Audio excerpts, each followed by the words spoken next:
हाँ जी साथियों, कैसे हैं आप लोग। आशा करता हूँ आप लोग बहुत बढ़िया रहेंगे एंड आपका पढ़ाई भी जोर शोर से चल रहा होगा। पिछले क्लास में हम क्या पढ़े थे? पिछले क्लास में हम सप्लाई के चैप्टर शुरू किए थे। इसमें एक ही लेक्चर हमारा ऑलरेडी हो चुका है। ये सप्लाई की दूसरा लेक्चर है, सप्लाई चैप्टर की दूसरा लेक्चर है। लास्ट लेक्चर में हम क्या पढ़े थे? लास्ट लेक्चर में हम पढ़े थे सिर्फ 2 घंटा हम टाइम स्पेंड किए थे ओनली एक ही क्लॉज के लिए। एक ही क्लॉज के लिए 2 घंटा टाइम स्पेंड किए थे सप्लाई की डेफिनेशन समझने के लिए। उसी जुनून उसी स्पिरिट को हम कंटिन्यू करते हुए आगे बढ़ते हुए चलेंगे, आगे बढ़ते हुए चलेंगे। बट क्या करेंगे आगे बढ़ लेक्चर शुरू करने से पहले, जो नया कॉन्सेप्ट शुरू करने से पहले हम क्या करेंगे, जो पिछले क्लास हम पढ़े थे उसको एक बार रिवाइज कर लेते हैं। थोड़ा सा 5 मिनट में रिवाइज करा दूंगा। 5 मिनट के बाद फिर हम नया कॉन्सेप्ट पे जंप कर लेंगे, नया कॉन्सेप्ट पे बढ़ते हुए चलेंगे, बढ़ते हुए चलेंगे। ठीक है, ठीक है। आई होप आप रिवाइज कर रहे होंगे। मैं तो एक बार रिवाइज कराता रहूं आपको, आप भी एक बार घर घर पे रिवाइज करने ला, ताकि रिवाइज करके आओगे तो बेहतर लिंकेज बैठ पाएगी एंड दिमाग में रहेगी ये कंसेप्ट पढ़े थे एंड जो मैं नया कंसेप्ट पढ़ाऊंगा आपको लिंकेज बैठ पाएगी ठीक से। ठीक है, ठीक है। सेक्शन 7 सबसेक्शन 1 क्लोज ए पढ़े थे, पर उससे पहले एक बार टेक्सुअल इवेंट के बारे में चर्चा कर लेते हैं। टेक्सुअल इवेंट क्या होता है? जैसे मैरिज का टेक्सुअल इवेंट होता है 7 फेरा सिंदूर लगाना, ये होता है मैरिज के टेक्सुअल इवेंट। वैसे ही कोई भी टैक्सेशन लॉ की कानून उठा के देख लीजिए, कोई भी टैक्सेशन लॉ की कानून उठा के देख लीजिए, वहां पे एक टैक्सेबल इवेंट होगा ही होगा, वहां पे एक टैक्सेबल इवेंट होगा ही होगा। ठीक है, जैसे जीएसटी में टैक्सेबल इवेंट क्या है? सप्लाई है। जीएसटी में टैक्सेबल इवेंट क्या है? सप्लाई है। हमको कहां से पता चला कि जीएसटी टैक्सेबल इवेंट सप्लाई है? आर्टिकल नंबर 366(12)A में डिफाइन किया गया है गुड्स एंड सर्विसेज टैक्स, मतलब GST tax. GST means supply tax on supply of goods और सर्विस और both except alcoholic liquor for human consumption. वहां पे क्या लिखा गया? जीएसटी ऑन सप्लाई, मतलब यहां से पता चल रहा है कि supply is a taxable event. Supply होगी तो जीएसटी लगेगी। जो टैक्स लग रही है सप्लाई के ऊपर, जो टैक्स लग रही है सप्लाई के ऊपर ऑन सप्लाई, वो होगा हमारा टैक्सेबल इवेंट। ठीक है, सब। तो टैक्सेबल इवेंट हम समझ लिए टैक्सेबल इवेंट क्या होता है। तो टैक्सेबल इवेंट कहाँ पे डिफाइन किया गया है, कहाँ पे लिखा गया है टैक्सेबल इवेंट का जो मीनिंग एंड डेफिनेशन, हम इसे पढ़ते हुए चले। सेक्शन 7 की शुरुआत की है। सेक्शन 7 सबसेक्शन 1 क्लॉज ए बोल रहा है। सेक्शन 7 सबसेक्शन 1 क्लॉज ए बोल रहा है supply includes all form of supply such as sales, exchange, barter, lease, license, rental, transfer and disposal of made or agreed to be made, again made or agreed to be made for consideration in course or furtherance of the business। again थोड़ा सा bifurcate कर लेते हैं। Supply includes all form of supply, सिर्फ notice करते जाना, मैं जहां पे गौर दे रहा हूं। Supply includes all form of supply of goods और सर्विसेज और बोथ, आइदर गुड्स का सर्विस सप्लाई कर सकते हो, आइदर सर्विस का सप्लाई कर सकते हो, आइदर उनका मिक्स कर सकते हो, उनका कंबाइन कर सकते हो, थोड़ा सा गुड थोड़ा सा services. Such as sales, exchange, barter, lease, licence, rental, transfer and disposal of. Sales, exchange, barter, lease, licence, rental, transfer and disposal of made or agree to be made. Made or agree to be made. Made मतलब क्या हो गया? हो गई है, अभी हो गई है या फिर अभी होगी। मेड मतलब प्रेजेंट या पास्ट की बात कर रहा है। एग्री टू बी मेड मतलब फ्यूचर में, भविष्य में होने वाली है, भविष्य में होने वाला है। मतलब फॉर एग्जाम्पल, जैसे मैंने एग्जाम्पल दिया था, ईडन गार्डन में क्रिकेट मैच होगी, ईडन गार्डन में क्रिकेट मैच होगी। ठीक है, बट आप टिकट 1 महीना 2 महीना पहले ही बुक कराते हो, 1 महीना 2 महीना पहले टिकट बुक कराते हो, तो सर्विस आपको मिलेगी, सर्विस आपको मिलेगी। सप्लाई कब होगी? सप्लाई ऑफ गुड्स और सर्विस कब होगी? यहाँ पे सर्विस मतलब एंट्री देंगे आपको, सर्विस देंगे। सप्लाई ऑफ सर्विस कब होगी? जब आप एक्चुअली मैच के दिन जाके क्रिकेट की एंटरटेनमेंट करोगे, लाभ उठाओगे, तो उसी दिन आपको सर्विस देंगे। बट कंसिडरेशन पहले ले रहे हैं, तो सप्लाई उसी दिन मान जाएगा कि सप्लाई आप कर दिए हो, उस बेसिस पे जीएसटी भी आपसे ले लिया जाएगा, जीएसटी भी आपसे ले लिया जाएगा। ठीक है, क्या बोला? Made or agree to be made for consideration, for consideration. फिर कंसिडरेशन की मीनिंग निकलने के लिए हम चल पड़े। वो मीनिंग कहां पे लिखा गया है? सेक्शन 2 क्लॉज 31 पे। क्लॉज 31 पे हम पढ़ते हुए क्या पढ़े? पढ़ते हुए हम क्या पढ़े? एनी पेमेंट, कंसिडरेशन की डेफिनेशन क्या लिखा गया है? Any payment made, any payment made or to be made, any payment made or to be made whether in money or kind. ये नेसेसरी नहीं है कि जो भी कंसिडरेशन आप पे करोगे, जो भी कंसिडरेशन आप पे करोगे वो मनी में ही होगा, मनी में हो सकता है या फिर काइंड में भी हो सकता है। Any payment made or to be made whether in money or kind in respect to, in response to, for the inducement of supply of goods or service or both, in respect to, in response to and for the inducement का meaning आपको मैं बहुत detail में समझाया था कि जो भी आपको कंसिडरेशन मिल रहा है, जो भी कंसिडरेशन आपको मिल रहा है, that should be related to that supply. वो सप्लाई के रिलेटेड में नहीं है तो कंसिडरेशन फॉर दैट सप्लाई वो नहीं माना जाएगा।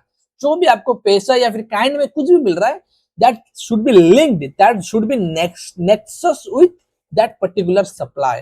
उसका मतलब ये हो गया in respect to, in response to, for the inducement of, for the inducement of, for supply of goods or services or both, and payment made by recipient or any other person। मतलब क्या हो गया, जो भी consideration आपको मिलेगा either recipient दे सकता है या फिर कोई थर्ड पर्सन भी दे सकता है। ऐसा जरूरी नहीं है कि रिसिपिएंट ही देगी। जैसे फॉर एन एग्जांपल, मैं, आप मेरे से क्लास ले रहे हो बट आप खुद पे नहीं कर रहे हो, आप खुद पे नहीं कर रहे हो, आपके पापा पे कर रहे हैं, आपकी पापा पे कर रहे हैं। तो इसका मतलब ये हो गया जो भी कंसिडरेशन मिलेगा आइदर जो रिसिपिएंट कर, रिसिपिएंट कौन कर रहा है, आप कर रहे हो, आप रिसीव सर्विस, जो मेरा टीचिंग सर्विस आप भी रिसीव कर रहे हो, बट पेमेंट कौन कर रहा है, कंसिडरेशन किसने दे रहा है, आपके पापा दे रहे हैं, आपके पापा दे रहे हैं। तो इसका मतलब ये हो गया कंसिडरेशन खुद रेसिपिएंट से भी रिसीव हो सकता है या उसके बिहाफ पे कोई थर्ड पार्टी भी दे सकता है, made by whether by recipient or any third person, but does not include the subsidy given by the central government and state government। कोई भी सब्सिडी स्टेट गवर्नमेंट या फिर सेंट्रल गवर्नमेंट दे रहा है वो कंसिडरेशन के पार्ट नहीं बनेगा। बट सेम केस में कोई भी सब्सिडी कोई भी प्राइवेट इंस्टीट्यूट दे रहा है, प्राइवेट कंपनियां दे रहा है या प्राइवेट एसोसिएशन दे रहा है या फिर प्राइवेट ऑर्गेनाइजेशन, जो state government and central government को छोड़ के कोई दूसरा लोग दे रहे हैं, इन दोनों को छोड़ के, तो वो सब्सिडी जो दे रहे हैं वो कंसिडरेशन के पार्ट माना जाएगा, वो कंसिडरेशन के पार्ट माना जाएगा। उसके बाद भी हम समझे थे, क्या समझे थे, और बाद में हम भी पढ़े थे, कोई एक्ट करने के लिए भी कुछ पैसा मिल रहा है तो वो तो कंसिडर है ही, बट कुछ ना करने के लिए भी कुछ मिल रहा है वो भी कंसिडरेशन माना जाएगा, जो section 2 clause 31 point number B पे डिस्कस किया गया था। दिखाऊं आपको, for not doing any act, for विवरण से बना एक्ट। जैसे मैं एक कोचिंग इंस्टीट्यूट खोलने जा रहा हूँ, कोचिंग इंस्टीट्यूट खोलने जा रहा हूँ, जो भी अभी एग्जिस्टिंग टीचर है वो मेरे को आके ऑफर कर रहे हैं कि आप 5 लाख रुपए आपको हर मंथ दूंगा, आप जीएसटी मत पढ़ाइए, 5 लाख रुपया मैं हर मंथ आपको दूंगा, आप जीएसटी मत पढ़ाइए। वो किसके लिए ऑफर कर रहे हैं, for not doing an act, for not doing an act, is it और नॉट, इज इट और नॉट, कोई काम ना करने के लिए वो मेरे को कंसिडरेशन दे रहे हैं, तो ये भी सब कंसिडरेशन माना जाएगा एंड सप्लाई मानी जाएगी। ये हम पढ़े थे, इतना तक हम पढ़े थे। फिर आगे हुए हम बढ़ते हुए चलेंगे, आज क्या पढ़ेंगे, ये डेफिनेशन पढ़ेंगे। Section 7 sub section 1 clause double है। एक चीज नोटिस करना, एक मिनट, एक चीज नोटिस करना यार, क्या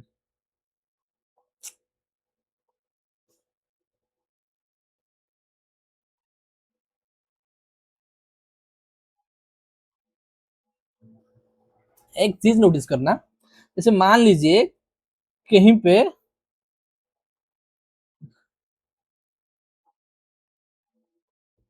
section 1, section 2, section 3, section 1, section 2, section 3, ठीक है, सेक्शन 1, सेक्शन 2, सेक्शन 3, बीच में सेक्शन 2A इंसर्ट करना। इसका मतलब ये है, इसका मतलब ये हो गया, पहले ही जो लॉ बनी थी, पहले ही जो लॉ बनी थी सेक्शन 2A था ही नहीं, सेक्शन 2A था ही नहीं, बट लॉ मेकर को ऐसा महसूस हुआ कि यहाँ पे एक सेक्शन होना चाहिए, यहाँ पे एक लूपहोल बन रहा है, तो इसको फिलअप करने के लिए एक सेक्शन हमको इंसर्ट करवाना पड़ेगी बाय अमेंडमेंट। बाय अमेंडमेंट हमको एक सेक्शन इंसर्ट करवानी पड़ेगी। तो इसीलिए सेक्शन 2 वे इंसर्ट करते हैं। कोई भी इंसर्ट करने के लिए ए ऐड करते हैं, ए ऐड करते हैं। जैसे यहाँ पे, जैसे अभी हम सेक्शन 7 पढ़ रहे हैं। सेक्शन 7, सॉरी, अरे यार,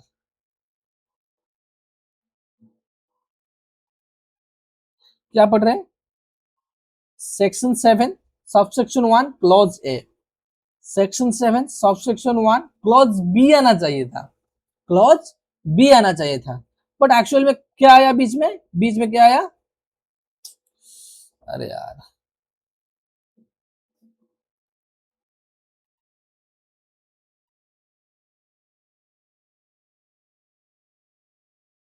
बीच में क्या आया? सेक्शन, अरे यार क्या हो गया इसको, एक मिनट। बीच में क्या हुआ? सेक्शन 7 सबसेक्शन 1 क्लॉज डबल है। इसका मतलब ये हो रहा है, ये पहले था नहीं, उसको बाद में इंसर्ट कराया गया, बाद में इंसर्ट कराया गया। ठीक है, फाइन। क्यों इंसर्ट कराया गया? पहले तो सेक्शन तो पढ़ेंगे, उसके बाद उसका बैकग्राउंड थोड़ा सा समझ लेते हैं, क्यों इंसर्ट कराया गया, क्यों इंसर्ट कराया गया। लॉ में एक डॉक्ट्रिन होता है, प्रिंसिपल होता है,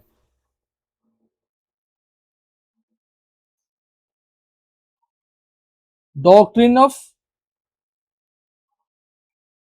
mutuality. Doctrine of mutuality concept होता है। ये कंसेप्ट ये बोलता है, no person can earn profit, can earn profit by themselves. ठीक है, ये बोल रहा है no person can earn profit by themself, मतलब कोई खुद से खुद प्रॉफिट नहीं बना सकता है, खुद से खुद प्रॉफिट नहीं बना सकता है। ये जो डॉक्ट्रिन को यूज करके बहुत घोटाला हो रहा था, बहुत घोटाला हो रहा था। कैसे हो रहा था? एक मिनट, एक मिनट। जैसे मान लीजिए कोई एक क्लब बनाए, क्लब, अरे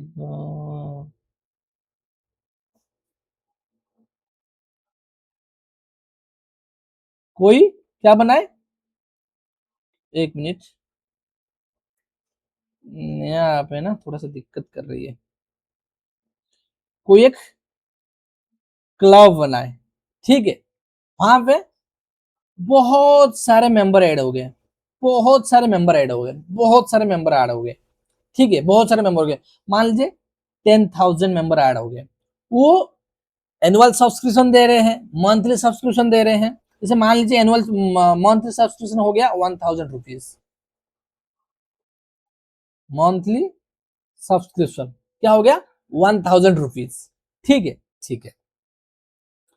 तो 10,000 मेंबर से 1,000 आएगी तो कितना हो जाएगा? जितना भी हो रहा है, कितना हो जाएगा? जितना भी होगी, जितना भी होगी, ठीक है,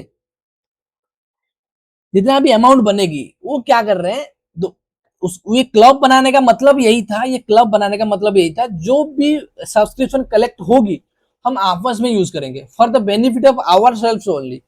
हम कोई भी कमर्शियल ट्रांजैक्शन आउटसाइडर के साथ कैरियर नहीं करेंगे, कोई भी ट्रांजैक्शन नहीं करेंगे आउटसाइडर के साथ।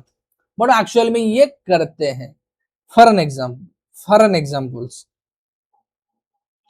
फॉर एन एग्जाम्पल्स, ये कितना अमाउंट हो गया? 1 लाख, 1 करोड़ हो गया। मान लीजिए 1 करोड़ हो गया, 1 करोड़ हो गया। ये 1 करोड़ में एक बिल्डिंग बनाए, एक बिल्डिंग बनाए, ये एक बिल्डिंग बनाए। ये एक बिल्डिंग बना के क्या करेंगे? ये घर जैसा नहीं बना ना, अरे यार मेरा ड्राइंग नहीं आता यार। ठीक है, ये घर है, ठीक है, मान लीजिए घर है के, ये एक बिल्डिंग बनाए। ये बिल्डिंग में वो मेंबर खुद तो रह रहे हैं, बट बट बट रेंट पे भी लगा रहे हैं, रेंट पे भी लगा रहे हैं, आउटसाइडर को, आउटसाइडर को। एंड जो भी प्रॉफिट आ रही है, जो भी प्रॉफिट आ रही है वो आपस में ही बांट ले रहे हैं, आपस में ही बांट ले रहे हैं। एंड जो जीएसटी लगाने की बारी आती है, क्या बोलते हैं पता है, he is our member. Actually वो मेंबर है ही नहीं, एक्चुअली वो मेंबर है ही नहीं। वो बोल रहे हैं क्या, ये मेरा हमारा मेंबर है। मेंबर के जो वो जो बुक्स में नोटबुक्स मेंटेन करते हैं या फिर रजिस्टर मेंटेन करते हैं, उसका नाम चढ़ा देते हैं। ऐसे करके घोटाला करते थे, ऐसे करके घोटाला करते थे। एंड ये जैसे कंपनी वगैरह सेल कंपनी बनाते हैं, जो सिल्क कंपनी होता है, जो कंपनी जो ब्लैक मनी को रूट करते हैं, तो इसके थ्रू रूट होता था, इसके थ्रू रूट होता था। तो एक केस लॉ है, एक केस लॉ है, क्या है, कलकत्ता क्लब, कलकत्ता क्लब,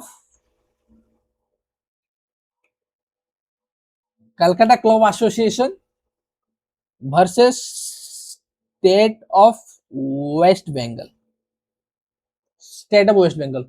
इसमें एग्जैक्टली वही पॉइंट को डिस्कस किया गया था, एग्जैक्टली दिस पॉइंट पे डिस्कस किया गया था। ये केस सुप्रीम कोर्ट तक गई थी, सुप्रीम कोर्ट तक गई थी। सब supreme court doctrine of mutuality को ध्यान में रखते हुए डिसीजन आरसीसी के फेवर में दे दिया, डिसीजन जो आरसीसी के फेवर में दे दिया।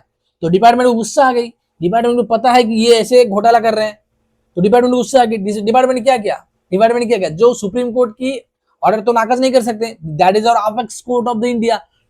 सुप्रीम कोर्ट जो भी डिसीजन देगी, that law of land, law of land वो सारा इंडिया में एप्लीकेबल होगी until unless you make the amendment by in this respective act।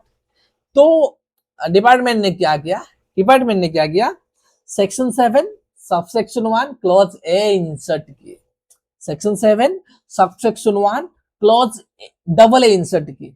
आपको लॉजिक पता चल गया क्यों सेक्शन वो एक बीच में क्लॉज इंसर्ट करने की जरूरत पड़ी, क्यों बीच में क्लॉज इंसर्ट करने की जरूरत पड़ी। ठीक है, ये वाला सेक्शन क्लॉज इंसर्ट करा गया। क्या क्लॉज बोल रहा है, the activities or transaction by person other than individual और टू इट्स मेंबर और कॉन्स्टिट्यूएंट्स और वाइस वर्सा फॉर कैश और डेफर्ड पेमेंट और अदर वैल्यूएबल कंसिडरेशन। यहां पे क्या माना जाएगा, उनको डीम्ड पर्सन माना जाएगा। यहां पे एक्सप्लेनेशन भी पढ़ लेते हैं। For the purpose of this clause it is here bye clarified that, यहां पे क्लैरिफाई किया जा रहा है, not withstanding anything. Not withstanding का मतलब क्या हो गया, चाहे कुछ भी कहीं पे भी लिखा गया है, anything content in any other law for the time being in force. जो अभी जो कानून प्रचलित है, कहीं पे भी लिखा गया कुछ मतलब एक्सेप्शन में, वो फर्क नहीं पड़ता, मैं जो बोल रहा हूं वो सुनना। Not withstanding anything content in any other law for the time being in force, और एनी जजमेंट, जजमेंट मतलब कोर्ट की जजमेंट, डिक्री मतलब order, order of any high court, tribunal और एनी अदर अथॉरिटी, किसी को भी अटेंशन ना देते हुए मैं जो बोल रहा हूं मेरे को मानना। क्या बोल रहे हैं, the person and its member और कॉन्स्टिट्यूएंट्स, कॉन्स्टिट्यूएंट मतलब ये हो गया जो जो बनाए हैं, वो मेंबर एक तरह मेंबर हो गया। shall be deemed to be the two separate person, shall be deemed to be separate person। Actually separate person है ही नहीं। जैसे एक कंसेप्ट होता है ना, दो कंसेप्ट, एक कंसेप्ट होता है, क्या होता है,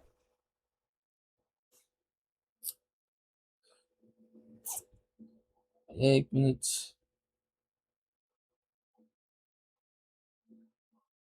एक कंसेप्ट क्या होता है, एक कंसेप्ट होता है इनकॉर्पोरेटेड बॉडी एंड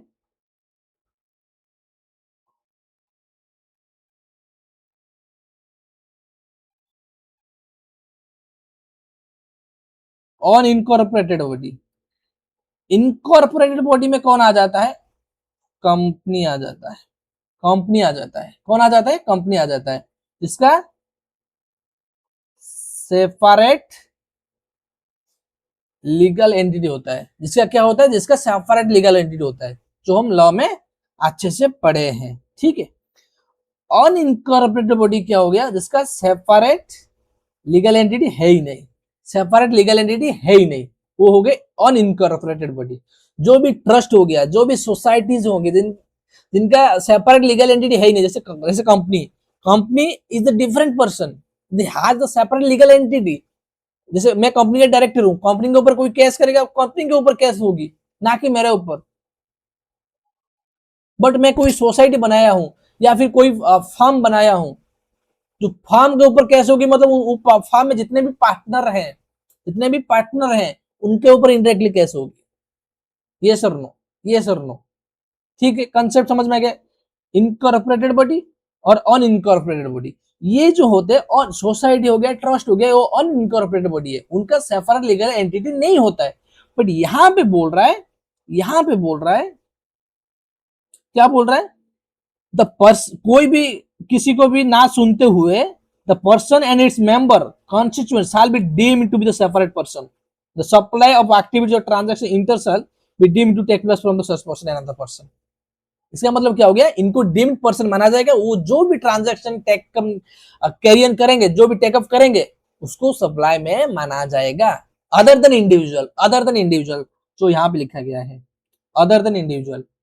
क्योंकि कोई भी ट्रस्ट बनेगी, जैसे मैं मेरा नाम एक ट्रस्ट बनाया, तो मैं एक ही बनाया ना, इंडिविजुअल हो गया, पर मल्टीपल लोग मिलकर बना रहे हैं, तो ट्रस्ट उनको दे रहा है, तो ये सेक्शन में फॉल होगी एंड जीएसटी लग जाएगी, जीएसटी लग जाएगी। ठीक, ठीक है, ये सेक्शन हमारा हो गया। आगे बढ़ेंगे, आगे बढ़ते हैं।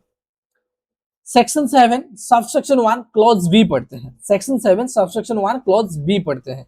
ठीक है, importation of service for consideration whether or not in the course or furtherance of the business, furtherance of the business मतलब क्या हो गया, जैसे यहां पे हम पढ़े, यहां पे हम क्या पढ़े, सप्लाई के डेफिनेशन में आने के लिए in course or furtherance of the business होना चाहिए। क्या होना चाहिए, in course or furtherance of the business होना चाहिए। But section 7 subsection 1 clause B में बोल रहा है इंपोर्टेशन ऑफ सर्विस। इंपोर्टेशन मतलब क्या हो गया, बाहर से कोई फॉरेन कंट्री से कोई सर्विस हम इंडिया में ले रहे हैं, सर्विस बाहर से ले रहे हैं, for a consideration, for a consideration whether or not in course of the business, furtherance of the business, चाहे बिजनेस में हो या फिर बिजनेस में ना हो, मतलब पर्सनल यूज के लिए ले रहे हो, कंसिडरेशन पे कर रहे हो, ये सप्लाई के डेफिनेशन में आ जाएगी, ये सप्लाई के डेफिनेशन में आ जाएगी। ये तो पढ़ के यही समझ में आ रहा है ना, क्या बोल रहा है, अगेन पढ़ते हैं। Importation of service, importation of service for a consideration, for a consideration whether or not in the course or furtherance of the business, जो भी कोई सर्विस आप बाहर से ले रहे हो, इंपोर्ट कर रहे हो, bye paying the consideration, bye paying the money, bye paying the money in kind, but business में हो या फिर मतलब बिजनेस यूज के लिए ले रहे हो या फिर पर्सनल यूज के लिए ले रहे हो, ये सप्लाई के डेफिनेशन में आ जाएगी, ये सप्लाई की डेफिनेशन में आ जाएगी। ठीक है, ठीक है। जैसे जैसे जैसे इंपोर्ट का थोड़ा बहुत और बात कर लेते हैं, इंपोर्ट का थोड़ा बहुत और बात कर लेते हैं, जो यहां पे होगी, जो यहां पे होगी,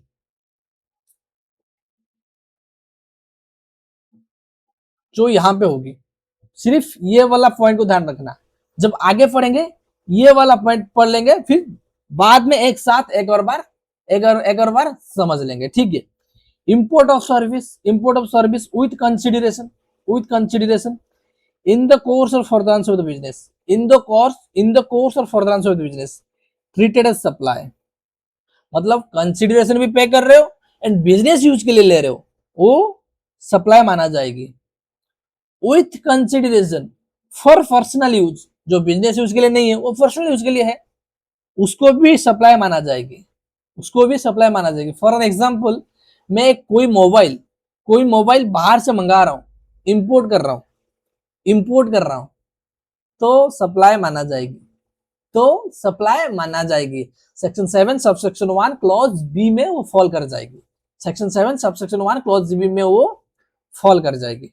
ठीक है, ठीक है, क्योंकि हम यहां पे पढ़े ना, हम देखो एक बात, यहां पे हम क्या पढ़े, यहाँ पे जो पढ़े इसका, यहाँ पे मतलब मैं सार में लिखा हूं, यहाँ पे जो सेक्शन सबसेक्शन 1 का सार है, गुड्स एंड सर्विस होना चाहिए, गुड्स एंड सर्विस होना चाहिए, फॉर कंसिडरेशन होना चाहिए, in course or further business business होना चाहिए। मतलब एक सप्लाई में होना चाहिए, सप्लाई में डेफिनेशन में फॉल करने के लिए कुछ चीज आपको सेटिस्फाई करनी होगी, कुछ चीज आपको, एक मिनट, कुछ कुछ चीजें आपको सेटिस्फाई करनी होगी, गुड्स होगी या फिर आइदर गुड्स होगी आइदर सर्विस होगी, फॉर कंसिडरेशन होगी, and for in course or further तो बिजनेस होना चाहिए। तो this is the one of the condition, this is the one of the condition. तो ये कंडीशन के यहाँ पे वायोलेट हो रहा है, वेदर और नॉट, चाहे बिजनेस पर्पस के लिए ले रहे हो या फिर नहीं ले रहे हो, या फिर पर्सनल पर्पस के लिए ले रहे हो, फिर भी वो सप्लाई के डेफिनेशन में आ जाएगी, फिर भी वो सप्लाई के डेफिनेशन में आ जाएगी, जीएसटी लग जाएगी, बाकी कंडीशन फुलफिल होगी तो। ठीक है, क्या कंडीशन है वो आगे पढ़ेंगे। ठीक है, उसके बाद हम क्या क्या पढ़े, ये चीज पढ़े, ये चीज पे ध्यान रखना, ये चीज पे ध्यान रखना। इसका तो एक्सेप्शन पढ़ लिए, in course or further of business का एक्सेप्शन क्या है, एक्सेप्शन क्या है, एक्सेप्शन क्या है, section 7 subsection 1 clause B is the exception of section 7 subsection 1 clause A का एक्सेप्शन हो गया। इसका भी एक्सेप्शन है, इसका भी एक्सेप्शन है, मतलब सप्लाई होने के लिए कंसिडरेशन चाहिए होता है, सप्लाई होने के लिए कंसिडरेशन चाहिए होता है, पर ऐसा सम सिनेरियो है, कुछ फोर ट्रांजैक्शन है जहां पे कंसिडरेशन नहीं होगी, जहां पे कंसिडरेशन नहीं होगी, फिर भी उसको सप्लाई माना जाएगा, फिर भी उसको सप्लाई माना जाएगा, फिर भी उसको सप्लाई माना जाएगा। वो क्या क्या है, वो कहां पे लिखा गया है, सेक्शन 7 सबसेक्शन 1 क्लॉज सी में लिखा गया है, क्लॉज सी में लिखा गया है। एक बार पढ़ते हैं। The activities specified in schedule 1 in schedule 1 made or agreed to be made without a consideration, the activities are specified in schedule 1 the made or agreed to be made without consideration, ये चीज को mark करना, without consideration, consideration होगी नहीं फिर भी उसको supply मानेंगे। हम तो कंडीशन पढ़े थे, वन ऑफ द कंडीशन होता है कंसिडरेशन होना चाहिए, क्विड प्रो क्यो, डॉक्ट्रिन ऑफ रेसिप्रोसिटी, मतलब समथिंग इन रिटर्न में आना चाहिए तभी आप सप्लाई मानेंगे। मतलब ऐसा नहीं है कि मैं ये मोबाइल मेरी बहन को दे रहा हूं, वो मेरे को कुछ नहीं दे रहा है, सप्लाई नहीं माना जाएगी क्योंकि वो कंसिडर मेरे को कुछ नहीं दे रहा है, रिटर्न में मेरे पास कुछ नहीं आ रहा है। बट देयर आर 4 ट्रांजेक्शन जो मेंशन कहां किया गया है, सेक्शन शेड्यूल 1 पे मेंशन किया गया है। देयर आर 4 ट्रांजेक्शन जो शेड्यूल 1 में मेंशन किया गया है, वहां पे कंसिडरेशन नहीं होगी फिर भी उसको सप्लाई माना जाएगा, फिर भी उसको सप्लाई मानते हुए चलेंगे, सब फिर भी उसको सप्लाई मानते हुए चलेंगे। वो क्या क्या है, वो ट्रांजेक्शन क्या क्या है, वो एक बार उसको पढ़ते हुए चलते हैं, उसको पढ़ते हुए चलते हैं। ठीक है, activities to be treated as supply even if made without consideration, schedule 1 consideration नहीं है बावजूद भी सप्लाई माना जाएगा, बावजूद भी सप्लाई माना जाएगा। शेड्यूल 1 पारा है, पारा है, पारा है, क्या बोल रहा है, permanent transfer or disposal of business asset where the input tax credit has been availed of such asset। यहां पे ठहर जाइए, यहां पे ठहर जाइए। पारा 1 क्या बोल रहा है, परमानेंट ट्रांसफर, टेम्पररी ट्रांसफर नहीं है, permanent transfer of transfer or disposal of business asset, कौन सी asset, business asset, where where input tax credit has been availed on the same। Business की एक ऐसा एसेट जिसको आप परमानेंट के लिए ट्रांसफर कर रहे हो या फिर परमानेंट के लिए डिस्पोजल आप कर रहे हो, जिसके ऊपर आप आईटी से ले चुके हो। आईटी से क्या होता है, आईटी से होता है कैशबैक, अभी के लिए मान लीजिए कैशबैक, आईटी से होता है इनपुट इनपुट टैक्स क्रेडिट, ये होता है आईटीसी। ये चैप्टर आएगी, स्पेसिफिकली एक चैप्टर आएगी, बहुत क्रिटिकल चैप्टर है, जब आएगी हम पढ़ेंगे। अभी के लिए आप समझ लीजिए कैशबैक, जिसके ऊपर आप कैशबैक ले चुके। For an example, for an example जैसे मान लीजिए मैं कोई भी एक एसेट खरीदा 10,000 पे, कितना प्राइस है 10,000, उसके ऊपर मैंने जीएसटी दिया 18%, जीएसटी एट द रेट 18%, 1,800 रुपया मैंने जीएसटी दिया, 1,800, 1,800 रुपया, 11,800 रुपया क्या हो गया मेरा इनवॉइस वैल्यू। ये जो आईटीसी मैंने लिया हूं इसको मैंने क्लेम कर चुका हूं। यहां पे क्या बोल रहा है, यहां पे क्या बोल रहा है, यहां यहां पे क्या बोल रहा है, यहां पे क्या बोल रहा है, where input tax credit has been availed. Availed मतलब क्लेम कर चुका, अवेल हो गया या फिर क्लेम हो गया, क्लेम हो गया, जिसके ऊपर आप इनपुट टैक्स क्रेडिट ले चुके हो उसको उसको भी हम सप्लाई मानेंगे, बावजूद ये विदाउट कंसिडरेशन हो रहा है, बावजूद ये विदाउट कंसिडरेशन हो रहा है, उसको सप्लाई माना जाएगा। इसको डालने का रीजन क्या है, इसको डालने का रीजन क्या है, उसको एक बार हिस्ट्री समझ लेते हैं। फॉर एन एग्जाम्पल मैं एक फार्म चलाता हूँ, कॉस्ट अकाउंटिंग फार्म चलाता हूँ, ठीक है, ठीक है, मैं फार्म चलाता हूँ, ऑफकोर्स मेरे को ऐसी चाहिए होगा, ऑफकोर्स मेरे को ऐसी चाहिए होगा, ये सर नो, ये सर नो, ऐसी चाहिए होगा।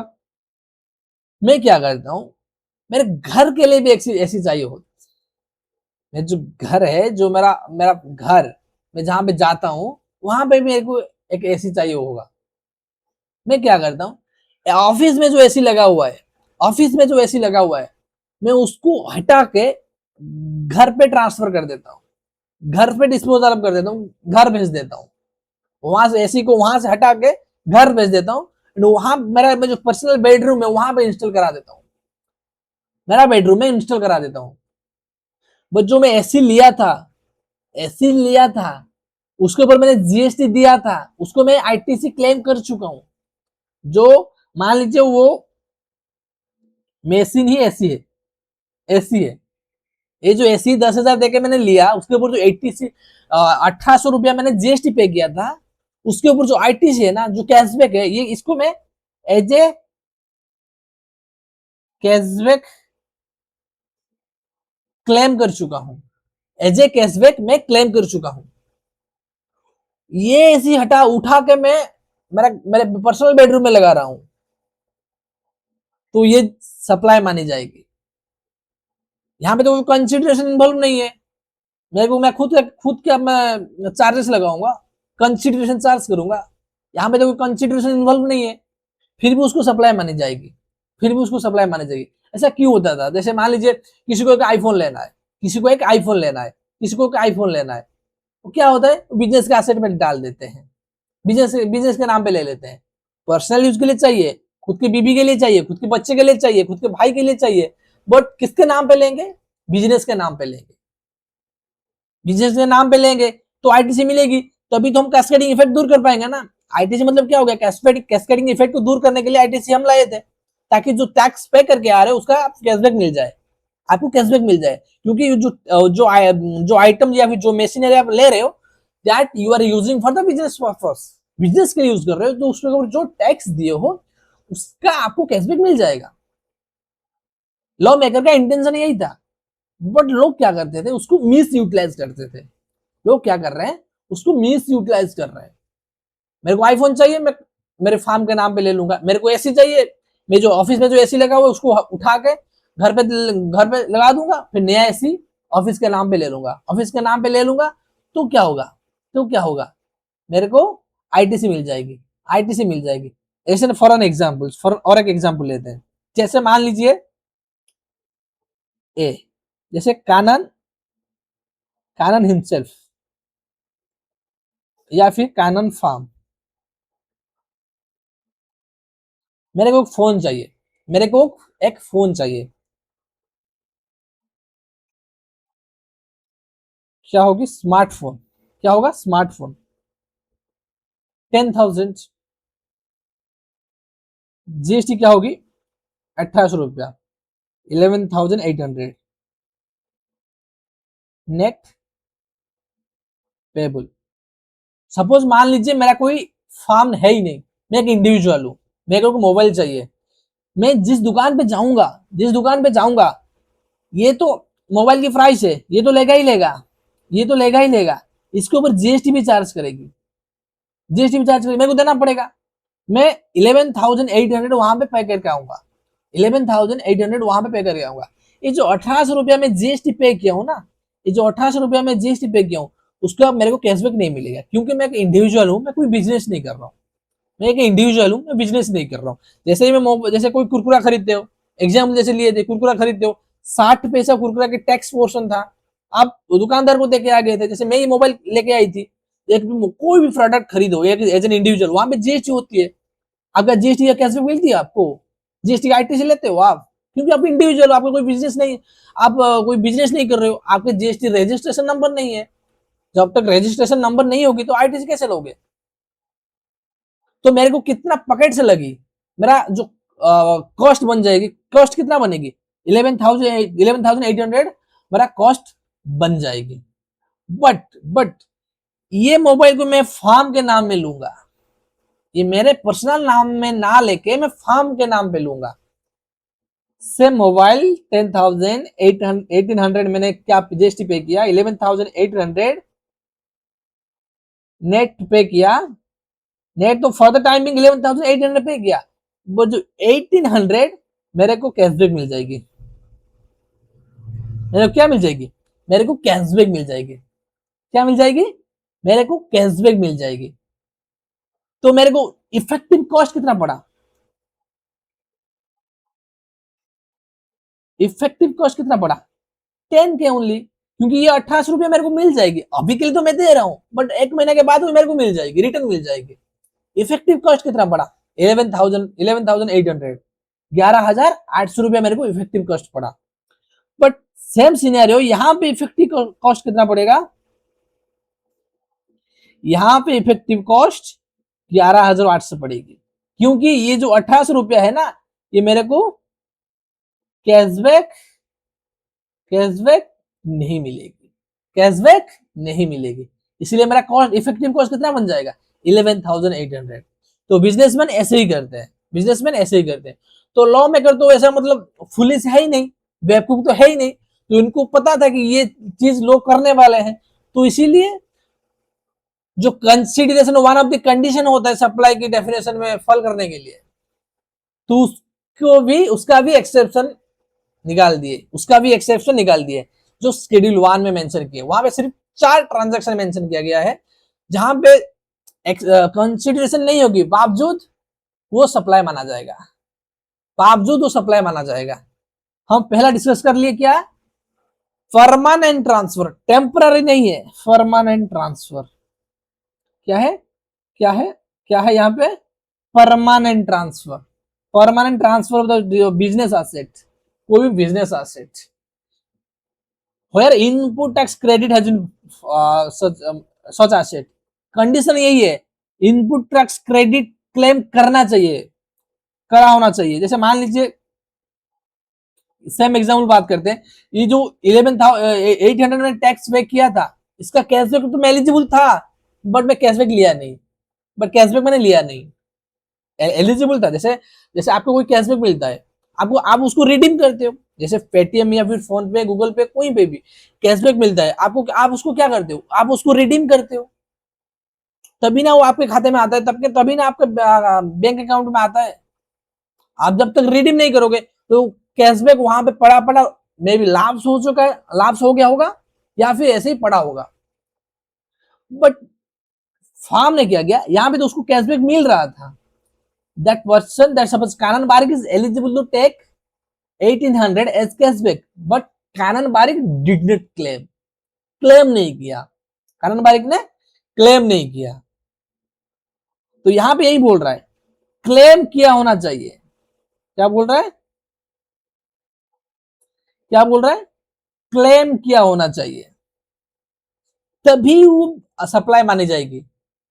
जैसे जैसे ये मोबाइल का मैं मोबाइल का लिया, बट ये 1800 रुपया मैंने कैशबैक क्लेम नहीं किया, कैशबैक क्लेम नहीं किया, एंड ये मोबाइल में पर्सनल यूज के लिए ले लिया, बिजनेस के लिए लाया था, अभी मैं पर्सनल यूज कर रहा हूँ, मेरी बीबी को दे दिया, मेरी बहन को दे दिया, मेरे भाई को दे दिया, उसी समय उठा के वो सप्लाई नहीं माना जाएगी। कब माना जाएगी, जब ये 1800 रुपया मैं एज ए कैशबैक या फिर as a IT input tax credit avail कर चुका हूँ, मतलब रिडीम कर चुका हूँ, कैशबैक रिडीम कर चुका हूँ, तभी माना जाएगी। रिडीम नहीं किए हो तो माना नहीं जाएगी, रिडीम नहीं किए हो तो माना नहीं जाएगी। आई होप कंसेप्ट एकदम क्लियर है। क्यों ये कंसेप्ट, क्यों शेड्यूल 1 में एक्सेप्शन डाला गया, क्यों शेड्यूल 1 में एक्सेप्शन डाला गया। ठीक है, ठीक है, एक मिनट।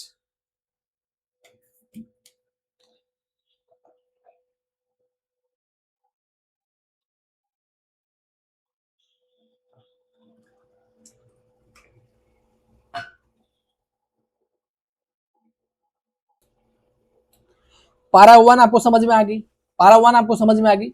इसके बाद हम पढ़ते हैं पारा 2। पारा सिर्फ 4 पारा है, पारा 1 हमारा खत्म हो गया, पारा 2 पढ़ते हैं। ठीक है, सप्लाई ऑफ गुड्स और सर्विसेज और बोथ, आइदर गुड्स सप्लाई कर रहे हो या फिर सर्विस सप्लाई कर रहे हो या फिर both, combination of goods or combination of services. ठीक है, ठीक है, combination of goods or combination of services, both between related person or distinct person as specified in section 25 subsection 4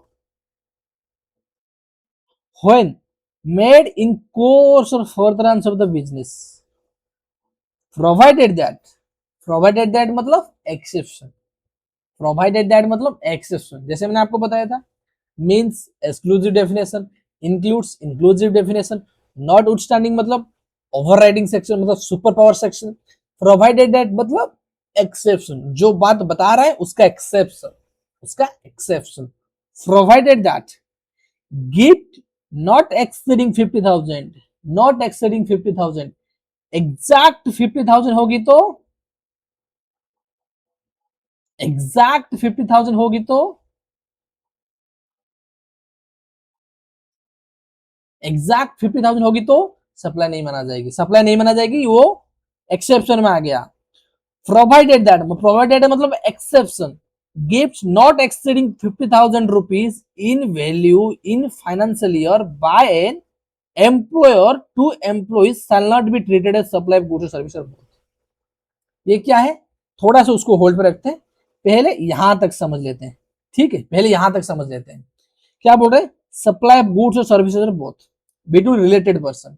पहले हम समझते हैं रिलेटेड पर्सन का मतलब क्या हुआ, रिलेटेड पर्सन का मतलब क्या है। सेक्शन 15 जब हम पढ़ेंगे valuation of supply, valuation of supply, वहां पे एक्सप्लेनेशन में, एक्सप्लेनेशन में सेक्शन एक्सप्लेनेशन में रिलेटेड पर्सन की डेफिनेशन दी गई है, रिलेटेड पर्सन की डेफिनेशन दी गई है, जिसमें आता है, जिसमें कौन कौन आता है, director of one another business, legal legal recognized partner, legal heir, one person directly और इनडायरेक्टली कंट्रोल्ड बाय अनदर। क्या अक्सर हम समझ में नहीं आ रहा, एक बार दिखाइए ना कहां पे है। ठीक है, रिलेटेड पर्सन का डेफिनेशन एक बार आ जाते हैं, रिलेटेड पर्सन ये यहाँ पे देख लीजिए, as per explanation to a section 15 to CGST act person साल भी, हम सीजीएसटी एक्ट ही पढ़ रहे हैं बेसिकली, सीजीएसटी एक्ट ही पढ़ रहे हैं, shall be deemed to be related person if any one of the following condition satisfied, any one, कोई भी एक कंडीशन सेटिस्फाई कर रहा है तो वो रिलेटेड पर्सन माना जाएगा, वो रिलेटेड पर्सन माना जाएगा। दे आर ऑफिसर और director of one another business, they are officer और director of one another business. Example, example क्या है सर, एग्जाम्पल क्या है, जैसे मान लीजिए, जैसे मान लीजिए मिस्टर कानन है, जिस एबीसी लिमिटेड का ओनर है, मिस्टर प्रशांत है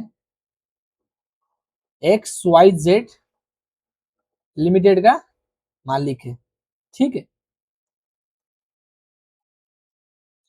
एक हो गया एबीसी लिमिटेड, एक हो गया XYZ लिमिटेड, ध्यान से समझना, एक हो गया एबीसी लिमिटेड, एक हो गया XYZ limited. Mister Kannan is the director, director of XYZ limited, जिसका ओनर कौन है, मिस्टर प्रशांत है।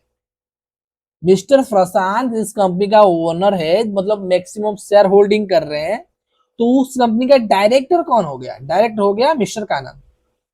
एग्जैक्टली, एबीसी लिमिटेड में मिस्टर प्रशांत हो गया क्या? डायरेक्टर। मतलब मिस्टर कानन की कंपनी में मिस्टर प्रशांत हो गया डायरेक्टर, एंड मिस्टर प्रशांत की कंपनी में मिस्टर कानन हो गया डायरेक्टर। मिस्टर कानन हो गया डायरेक्टर। तो ये पॉइंट वहां पे चर्चा कर रहे हैं। ये पॉइंट बताने के लिए कोशिश कर, they are officer, either officer हो सकता है या फिर डायरेक्टर, दे आर ऑफिसर और director of one another business. एक दूसरे का बिजनेस में ऑफिसर है या फिर डायरेक्टर है। जैसे मिस्टर कानन की बिजनेस में mister Prashant is the director और ऑफिसर, और मिस्टर प्रशांत की बिजनेस में mister Kannan is the director, तो वो रिलेटेड पर्सन माना जाएंगे। तो यहां पे mister mister Kannan and mister Prashant is related person, related person as per section 15 of the CGST act. एक पॉइंट समझ में आ गया? ठीक है, ये वाला समझ में आ गया? ये वाला समझ में आ गया? ठीक है। They are legally recognise partner in the business, legally recognise as the business. जैसे मान लीजिए for an example, Kannan and को, जिसमें पार्टनर कौन कौन है? कानन है, रवि है, अनिल है, मान लीजिए XYZ भी है, XYZ भी है।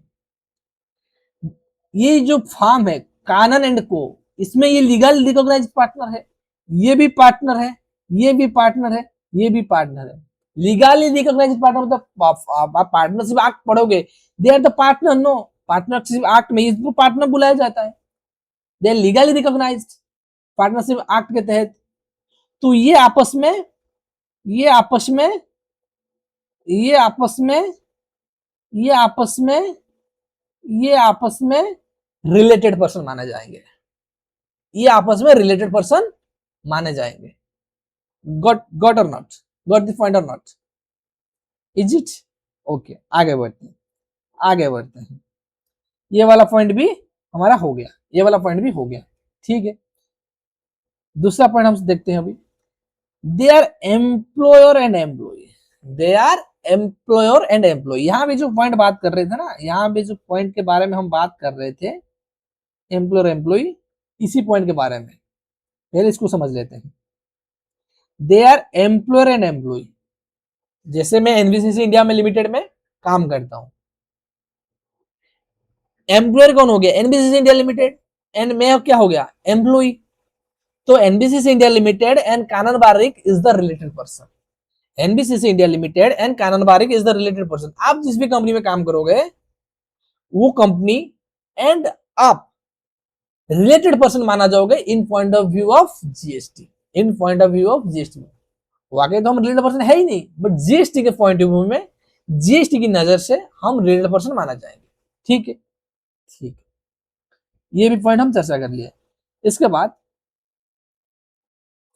एनी पर्सन डायरेक्टली और indirectly owns or controls or holds 25% और मोर, आइदर 25% या फिर 25% से ज्यादा। क्या लिखा है? 25% और मोर। समझ में आ गया? For the outstanding voting stock, या फिर मतलब 25% और मोर वोटिंग शेयर, 25% और मोर वोटिंग शेयर। जैसे मान लीजिए, इसका भी एग्जाम्पल आपको देता हूं, इसका भी एग्जाम्पल आपको देता हूं।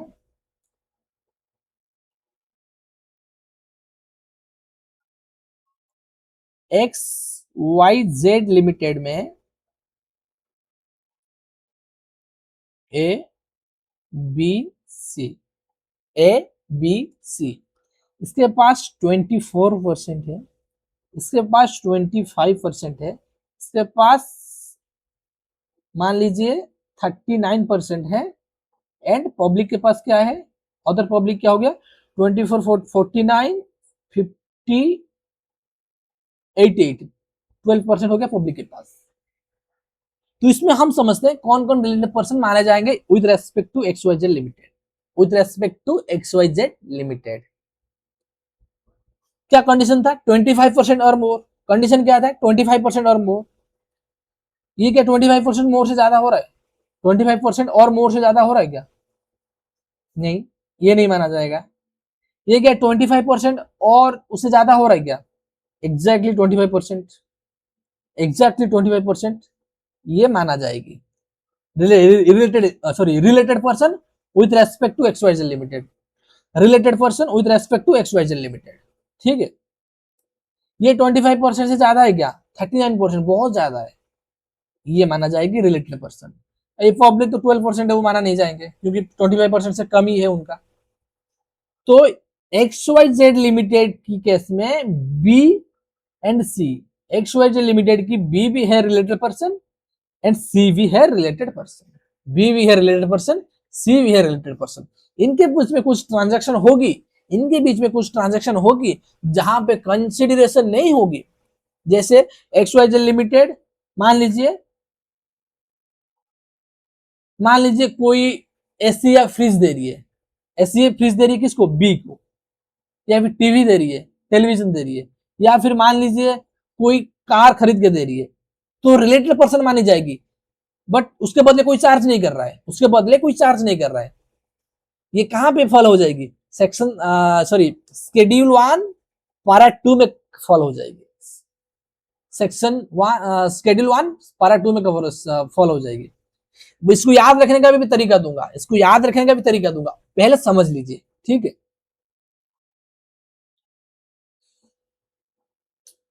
ये हम इसको भी निपटा लिए, इसको भी निपटा लिए।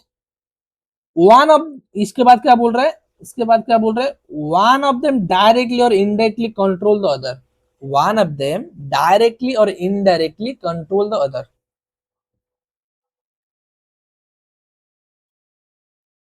जैसे मान लीजिए, और एग्जांपल देते हैं।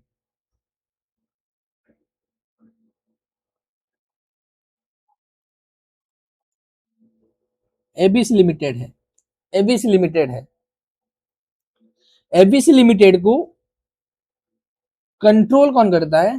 कंट्रोल कौन करता है? मान लीजिए महेश, महेश, इसको कौन करता है? मान लीजिए तापस, मान लीजिए तापस कंट्रोल करता है। ठीक है, ठीक है। तो कंट्रोल करना मतलब क्या हो गया? मैनेजमेंट में डिसीजन लेना, कोई भी डिसीजन कंपनी में होगी तो उसको इन्फ्लुएंस करने का उसके पास पावर होना चाहिए। ये डिसीजन उसको पसंद नहीं है, वो चाहे थे, वो चाहेगा तो वो डिसीजन को ठुकरा ठुकरा देगा, वो डिसीजन को ठुकरा देगा। एंड कंपनी में क्या होगी क्या नहीं होगी उसके ऊपर डिपेंड करता है। तो क्या हो गया? वो डायरेक्टली इनडायरेक्टली कंट्रोल कर रहा है कंपनी के डिसीजन पे, मैनेजमेंट में हिस्सा ले रहा है, मैनेजमेंट को कंट्रोल कर रहा है directly indirectly. Yes or no? Yes. तो मान लीजिए महेश भी, महेश के पास भी है कंट्रोल, तापस के पास भी है कंट्रोल। तो एबीसी लिमिटेड के बिहाफ में ये तो रिलेटेड पर्सन माने जाएंगे। एबीसी लिमिटेड के बिहाफ में तापस तो मतलब ये हो गया ABC limited and Tapas are the related person, ABC limited and Mohesh are the related person.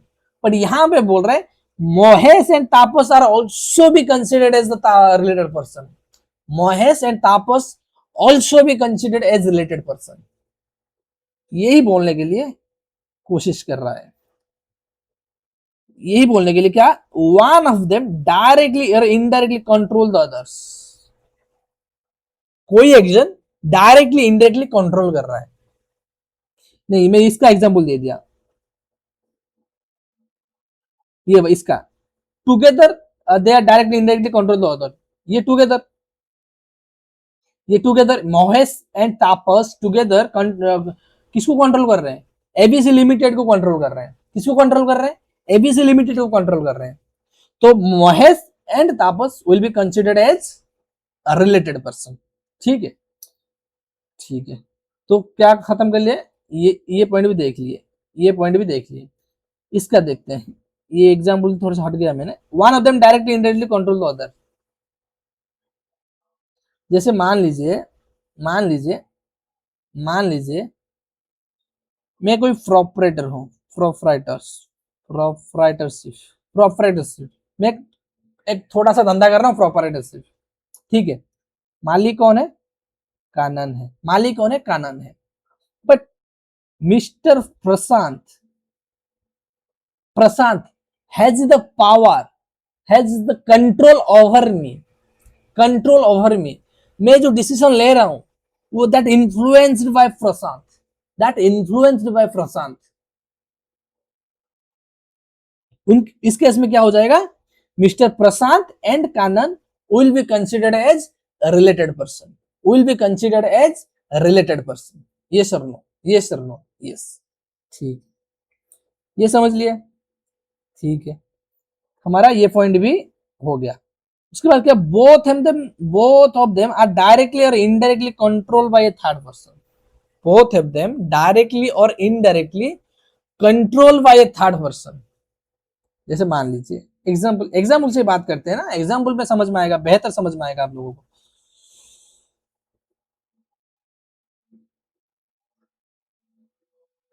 क्या पढ़ रहे हैं?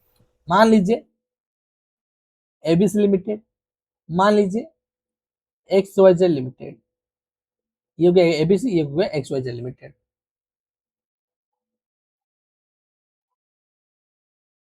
मान लीजिए राम, मान लीजिए राम, राम जो बंदा हो गया, ये इंडिविजुअल हो सकता है, कंपनी हो सकता है, फार्म हो सकता है, कोई भी हो सकता है, बट मैं यहां पे इंडिविजुअल की एग्जांपल ले रहा हूं, ठीक है। ये जो राम हो गया, राम एबीसी लिमिटेड को भी कंट्रोल कर रहा है। ये जो राम है एक्सवाईजेड लिमिटेड को भी कंट्रोल कर रहा है। राम एबीसी लिमिटेड को कंट्रोल कर रहा है, Ram same time XYZ limited को भी कंट्रोल कर रहा है। तो indirectly ABC limited and XYZ limited जो आपस में लेना देना कुछ भी नहीं है, ये रिलेटेड पर्सन माना जाएंगे, ये रिलेटेड पर्सन माना जाएंगे। ये सर नो? ये सर नो? क्योंकि राम एबीसी लिमिटेड को कंट्रोल कर रहा है, तो मतलब वहां पे मैनेजमेंट डिसीजन में इनका इसका इन्फ्लुएंस है। एक्सवाईजेड लिमिटेड के जो भी मैनेजमेंट डिसीजन ले रहे हैं, उसको इन्फ्लुएंस कौन कर रहा है? राम कर रहा है। तो राम दोनों कंपनी को साइमल्टेनियसली इन्फ्लुएंस कर रहा है। तो जो दोनों कंपनी हो गए, दोनों कंपनी आपस में रिलेटेड पर्सन माने जाएंगे। जो दो कंपनी है वो आपस में रिलेटेड पर्सन माने जाएंगे। Yes or no? यस। तो यहां ये भी हमारा, ये पॉइंट भी हमारा, ये पॉइंट भी हमारा हो गया। बाकी क्या रहा? They are the member of same family. Obviously member of same family, family का मतलब क्या हो गया?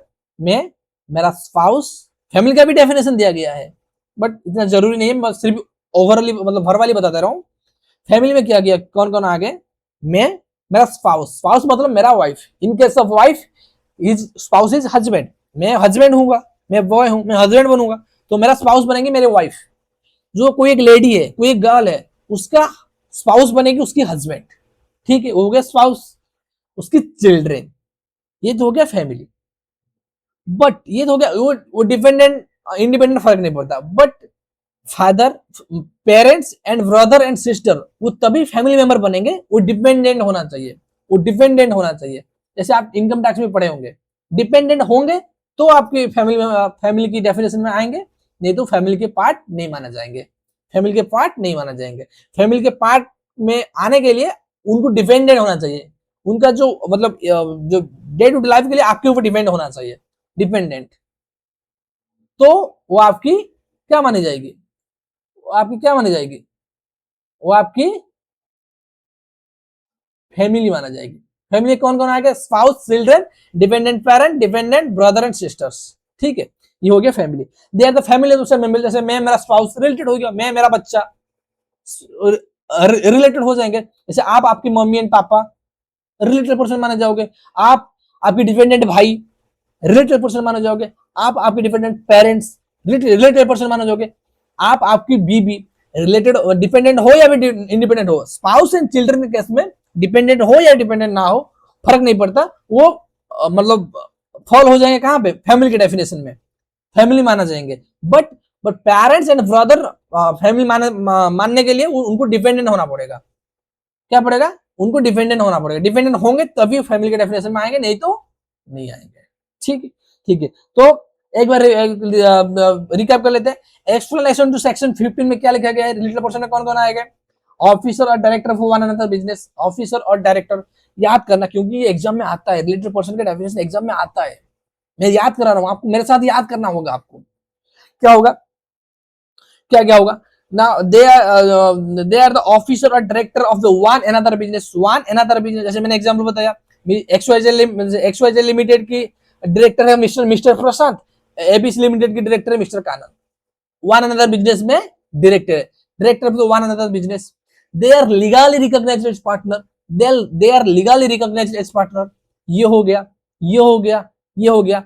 वन पर्सन डायरेक्टली और indirectly control or hold 25% or more voting share in a company, 25% more voting share in company। यहाँ पे ध्यान रखना 25% और more, 25% होगा तो भी सप्लाई माना जाएगा, 25% से ज्यादा होगा तो भी सप्लाई माना जाएगा, तो भी सप्लाई माना जाएगा।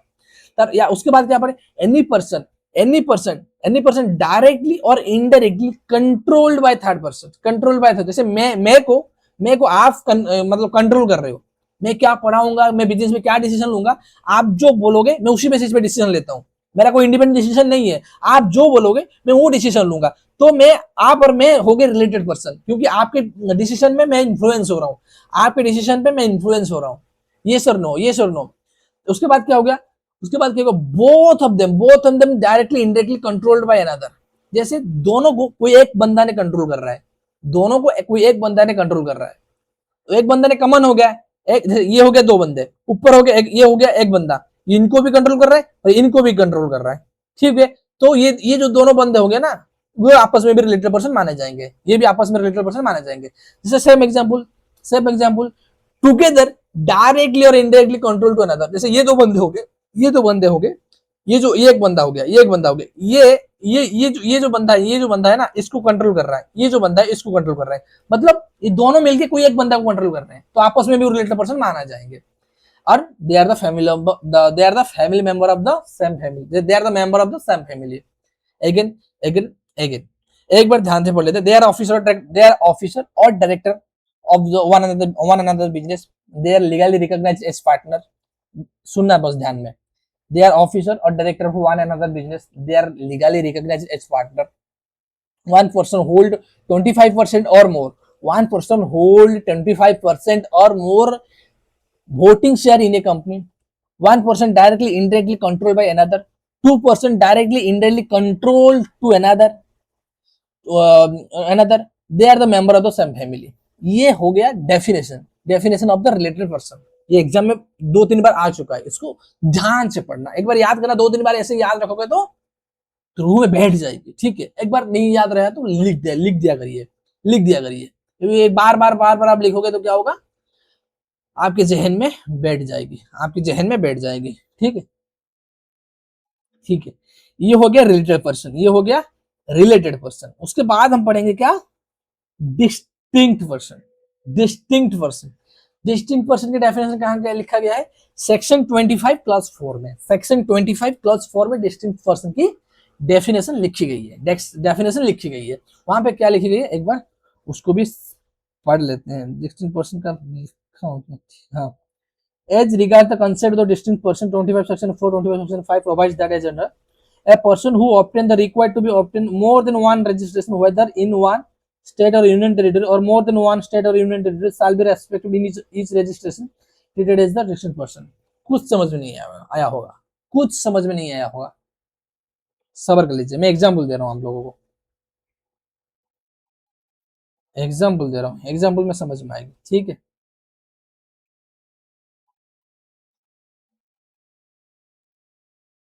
जैसे मान लीजिए एबीसी लिमिटेड, एबीसी लिमिटेड, इसका ब्रांच कहां कहां पे है,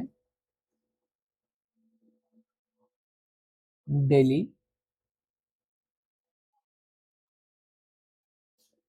महाराष्ट्र, तमिलनाडु, ये 3 जगह पे वो धंधा करता है, ये 3 जगह पे वो धंधा करता है, ठीक है। तो इसके दिल्ली के लिए अलग जीएसटी नंबर लिया होगा। जैसे हम जीएसटी में पढ़े थे, जो फास्ट 2 डिजिट होता है वो तो स्टेट कोड होता है। इसका मतलब क्या हो गया, हर एक स्टेट के लिए आप जहां जहां पे बिजनेस कर रहे हो अलग अलग रजिस्ट्रेशन नंबर लेना पड़ेगा, अलग अलग रजिस्ट्रेशन नंबर लेना पड़ेगा। ये सर नो, ये सर नो। तो दिल्ली के लिए अलग रजिस्ट्रेशन नंबर, महाराष्ट्र के लिए अलग रजिस्ट्रेशन नंबर, तमिलनाडु के लिए अलग रजिस्ट्रेशन नंबर लिया है। ठीक है, जैसे मान लीजिए इसका 07 से शुरू होगी, महाराष्ट्र की पता नहीं क्या, यहाँ इसका 33 से शुरू होगी। ठीक है, इसका मान लीजिए कोई एक 22 जो भी है शुरू होगी, तो ये जीएसटी नंबर अलग है, ये जीएसटी नंबर अलग है, ये जीएसटी नंबर अलग है। ठीक है, क्योंकि ये 3 स्टेट में धंधा कर रहा है, 3 राज्यों में धंधा कर रहा है, तो उसको अलग अलग रजिस्ट्रेशन नंबर लेना पड़ेगा। ऐसा जीएसटी सेंट्रलाइज नहीं है, मतलब क्या होगा, एक नंबर जीएसटी नंबर लेके सारा स्टेट में मतलब एक ही जीएसटी नंबर से काम चला लोगे, ऐसा नहीं होता है। स्टेट स्पेसिफिक नंबर होता है, क्योंकि हर स्टेट के लिए अलग अलग यूनिक कोड अलर्ट की गई है, तो इससे पता चलता है कि ये यहाँ का नंबर है। जैसे कोई भी जीएसटी नंबर 07 से शुरू होगी तो ये पता चल जाएगा कि ये दिल्ली का रजिस्ट्रेशन है, ये दिल्ली का रजिस्ट्रेशन है। ये सर नो, ये सर नो। ये जो 3 रजिस्ट्रेशन नंबर लिए हैं आपस में डिस्टिंक्ट पर्सन माना जाएंगे। दिल्ली महाराष्ट्र के distinct person, Delhi Tamil Nadu registration number के लिए डिस्टिंक्ट पर्सन, महाराष्ट्र के जो रजिस्ट्रेशन नंबर लिए होंगे तमिलनाडु के लिए डिस्टिंक्ट पर्सन माना जाएगा और दिल्ली के लिए माना जाएगा। तमिलनाडु को जो रजिस्ट्रेशन नंबर लिए होंगे महाराष्ट्र के लिए एंड दिल्ली के लिए डिस्टिंक्ट पर्सन माना जाएगी। डिस्टिंक्ट पर्सन मतलब सेम पान पे you have different registration number in different state, different state. तो डिफरेंट स्टेट में हो गया वो आपस में डिस्टिंक्ट पर्सन माना जाएगी, डिस्टिंक्ट पर्सन माना जाएगी। इसका लॉजिक क्या बन रहा है, मतलब दिल्ली की कोई दिल्ली की फैक्ट्री, दिल्ली की फैक्ट्री है, दिल्ली की फैक्ट्री कोई भी सामान ट्रांसफर या फिर डिस्पोजल कर रहा है किसको, महाराष्ट्र को, विदाउट कंसिडरेशन सप्लाई मानी जाएगी, सप्लाई मानी जाएगी। सेक्शन शेड्यूल 1 पारा बी में फॉल करेगी, शेड्यूल 1 पारा बी में फॉल करेगी। ये सर नो, ये सर नो। वैसे ये तो हो गया डिफरेंट स्टेट, ये तो हो गया डिफरेंट स्टेट। ध्यान रखना, सेम स्टेट का एग्जांपल लेते हैं। जैसे मान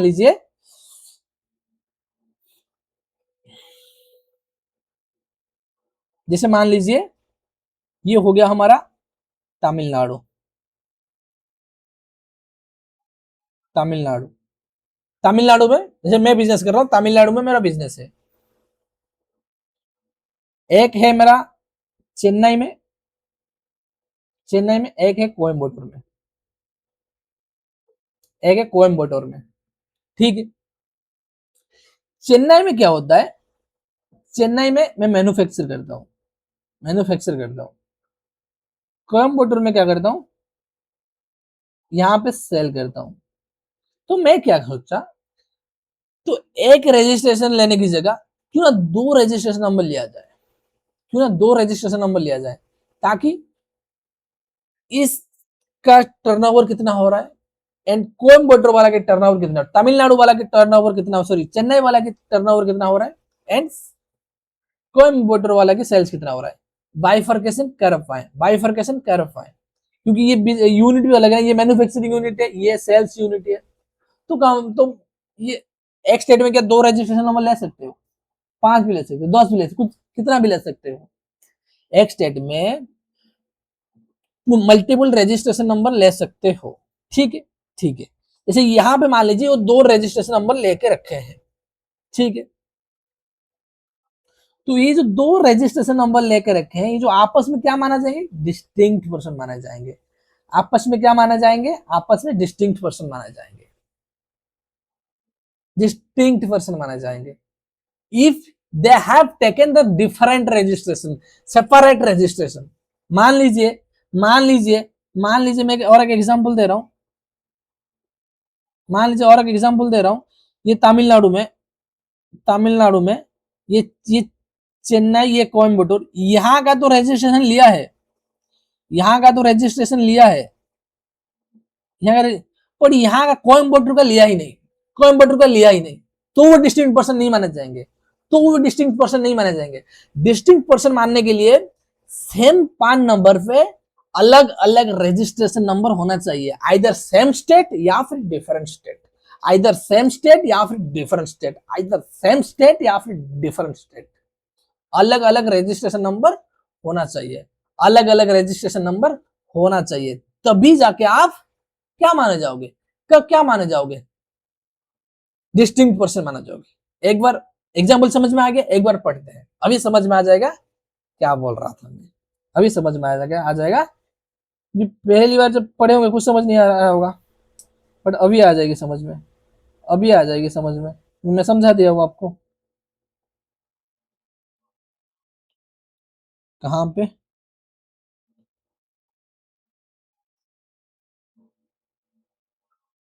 क्या बोल रहा है, एक बार पढ़ना।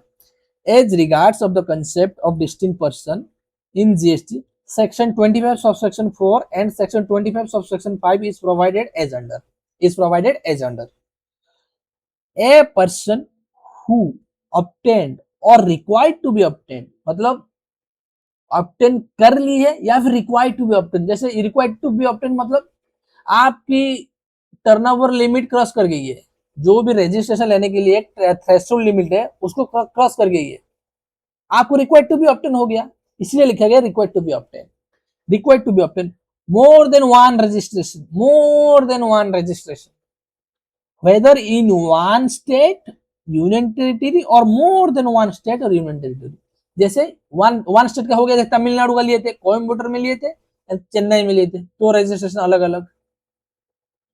डिफरेंट स्टेट में दिल्ली हो गया, महाराष्ट्र हो गया, तमिलनाडु हो गया, तीन डिफरेंट स्टेट में तीन डिफरेंट रजिस्ट्रेशन लिए थे।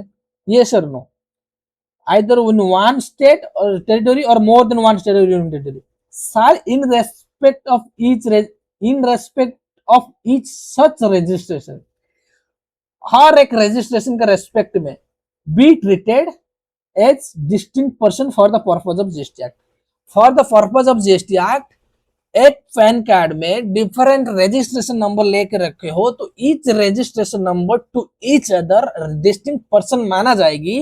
एंड कोई भी आप सप्लाई ऑफ गुड्स कर रहे हो या फिर सप्लाई ऑफ सर्विस कर रहे हो विदाउट कंसिडरेशन वो शेड्यूल 1 में आ जाएगी एंड सप्लाई मानी जाएगी। ये सर नो, यस ठीक है, आगे बढ़ते हैं। सेक्शन 25 सबसेक्शन 5 क्या बोलता है, a person who has obtain और required to be obtain registration in a state और union territory in respect of the establishment has an establishment in another state union territory, then such establishment shall be treated as the distinct person। वो भी same बात बोल रहे हैं। Establishment मतलब मान लीजिए कोई भी ब्रांचेस वगैरह हो गए, यहाँ पे क्या ऑब्टेन और रिक्वायर्ड टू बी ऑब्टेन या फिर रिक्वायर्ड टू बी, रजिस्ट्रेशन ले लिए हो या फिर रजिस्ट्रेशन लेने वाले हो, आप एलिजिबल हो गए हो, आप लायबल हो गए हो for offline the registration, but अभी तक आपका अप्रूव नहीं हुआ है रजिस्ट्रेशन नंबर, ऑब्टेन और रिक्वायर्ड टू बी ऑब्टेन। जैसे मान लीजिए आपकी दिल्ली में एक ब्रांच है, यूपी में एक ब्रांच है, दिल्ली में एक ब्रांच है, यूपी में एक, दिल्ली वाला ब्रांच यूपी वाला ब्रांच को कुछ माल सप्लाई कर रहा है, दिल्ली वाला ब्रांच यूपी वाला ब्रांच को कुछ माल सप्लाई कर रहा है, कुछ गुड्स दे रही है, तो वो भी शेड्यूल 1 में आ जाएगी एंड सप्लाई मानी जाएगी इवन विदाउट कंसिडरेशन नहीं है फिर भी वो सप्लाई मानी जाएगी, कंसिडरेशन नहीं है फिर भी वो सप्लाई मानी जाएगी। ये सर नो, यस।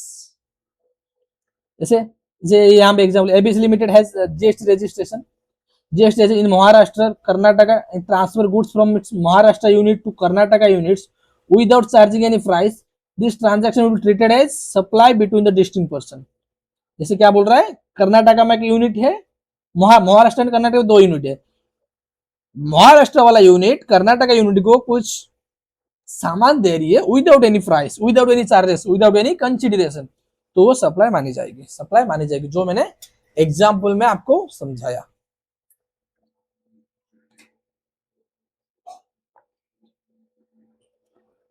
ये भी एक वैसा एग्जाम्पल है, आप पढ़ लेना। ये एस्टेब्लिशमेंट के लिए यहाँ पे कुछ एग्जाम्पशन दिया गया है, exemption to service provided by Indian establishment to foreign establishment. But यहाँ पे एग्जेम्पशन जब बाद में आएगी हम पढ़ेंगे, एक बार थोड़ा रीडिंग कर लेते हैं।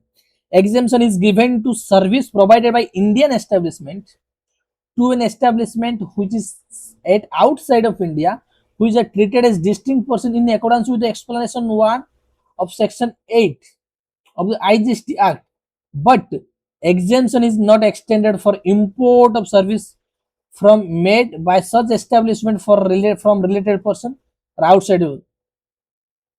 इसका लिंकेज कहाँ होगी, मैं इसका लिंकेज कहाँ होगी, जो नेक्स्ट पारा आएगी फोर्थ नंबर पारा इसका लिंकेज होगी, तो फिर उसको मैं मतलब मैं आपको समझाऊंगा, ठीक है।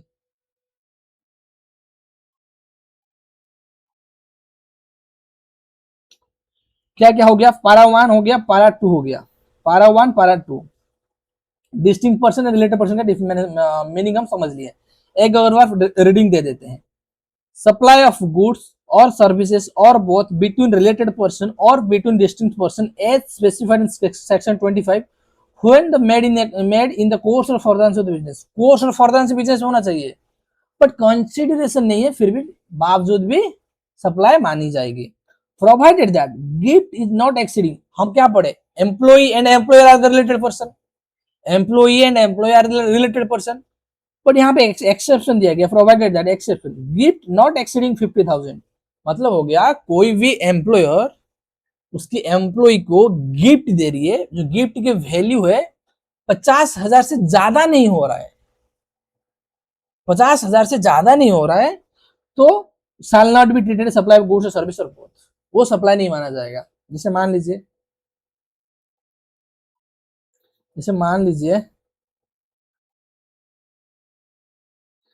लीजिए एनबीसीसी इंडिया लिमिटेड, गिफ्ट मी ए कूपन वाउचर, प्राइस 2 होता है, एक एग्जांपल में मान लीजिए 10,000, एक एग्जांपल लीजिए 60,000, एक एग्जांपल में ले लेते हैं 10,000, एक एग्जांपल में ले लेते हैं 60,000, ठीक है। NBCC and Kanan Barik is the related person because they are the employer and employee, they are the related person, yes or no? Yes. Since the gift amount not exceeding 50,000 rupees, तो वो supply of good service नहीं माना जाएगा। यहाँ पे exceeding 50,000, 60,000 हो जा रहा है ना, 60,000 हो जा रहा है, यहाँ पे एक्सीडिंग 50,000, तो वो सप्लाई ऑफ गुड्स माना जाएगी, सप्लाई ऑफ गुड्स माना जाएगी, ये sir no, supply of goods माना जाएगी।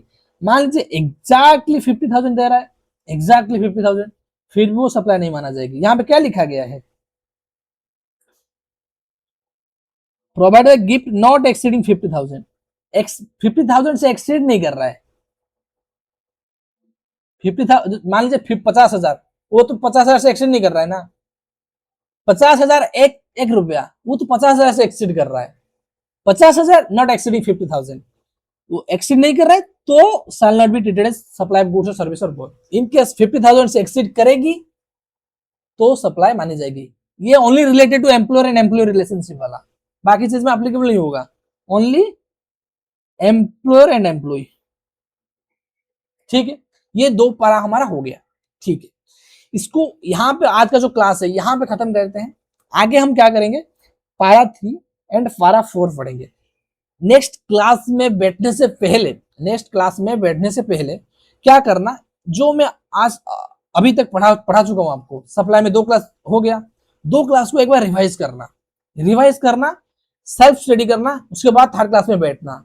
थर्ड क्लास में जो पढ़ाऊंगा आपको बेहतर समझ में आएगी, एंड जो रिवीजन के टाइम में ये हेल्प करेगी। जैसे आप तो क्लास खत्म कर लोगे ऐसे ही देख के, जैसे क्लास खत्म करना है तो देख के खत्म कर दे रहे हो, बट याद नहीं रख रहे हो, मतलब कंसेप्चुअली समझ नहीं रहे हो, तो वो दिक्कत देगी बाद में। जब रिवीजन करोगे, रिवीजन सारा कुछ ब्लैंक ही हो जाएगा। तो बेहतर है अभी से कंटिन्यूअस बेसिस में जाइए, मल्टीपल रिवीजन अभी से दे दीजिए, ताकि रिवीजन के टाइम पे एग्जाम की प्रेशर होगी तो आपको फायदा मिलेगा क्या, कि उस टाइम आपको मल्टीपल रिवीजन करने के लिए टाइम मिलेगा एंड एग्जाम के प्रेशर में आप सेल्फ कंट्रोल बेहतर बना पाओगे, क्योंकि एग्जाम के प्रेशर रहता है। आप मतलब हड़बड़ी में रिवीजन भी नहीं कर पाओगे एंड टेंशन में रह जाओगे। इसमें क्या होगा, बहुत दिक्कतें होगी। ठीक है, रिवीजन करते रहना। ठीक है, तो आज के लिए इतना ही रखते हैं एंड नेक्स्ट क्लास में हम शुरू करेंगे आगे से, पारा 3 से शुरू करेंगे। ठीक है, तब तक take care, God bless you.